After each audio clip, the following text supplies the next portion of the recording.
You will hear 3 students discussing exam techniques with their tutor. First, in the exam, you will have 20 seconds to look at questions 1 to 4. Listen carefully and answer questions 1 to 4. Morning, everyone.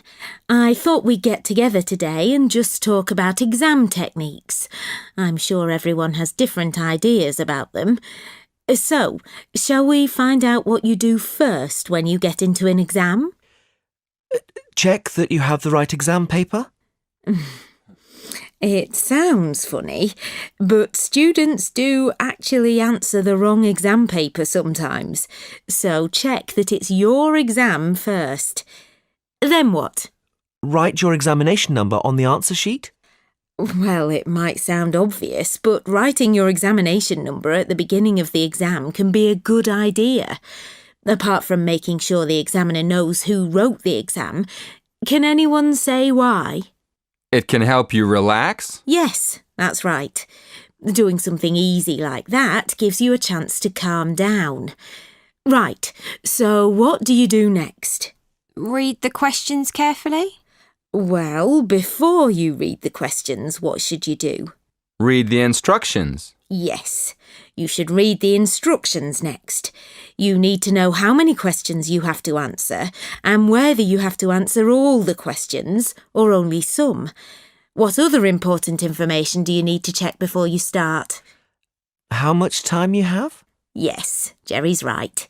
You need to make sure that you know how long the exam is so you can manage your time properly.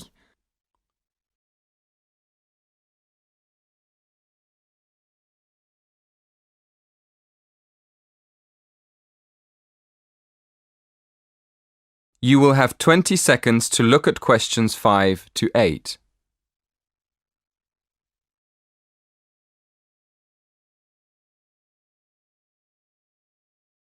Listen and answer questions 5 to 8.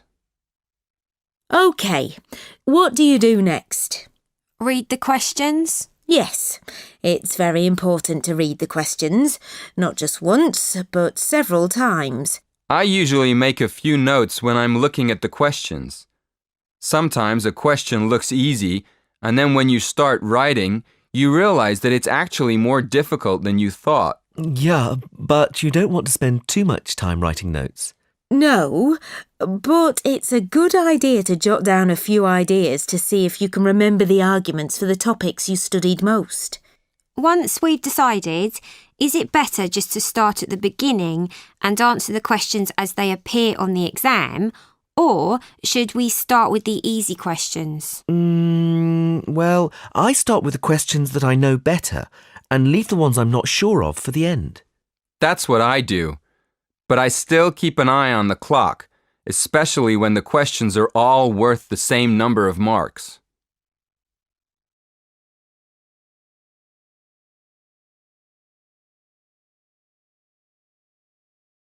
You will have 20 seconds to look at questions 9 and 10.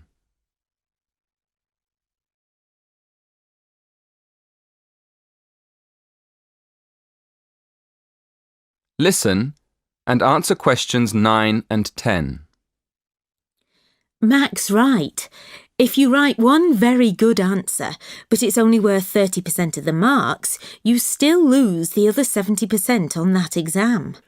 So it's better to write our main ideas for a question, even if we don't have time to answer it properly. Yes, absolutely. We can't give you marks for writing nothing.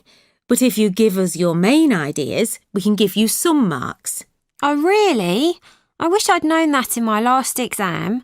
I spent all my time writing a long answer to one of the questions and didn't get round to the other two. I didn't understand why I got such a low mark.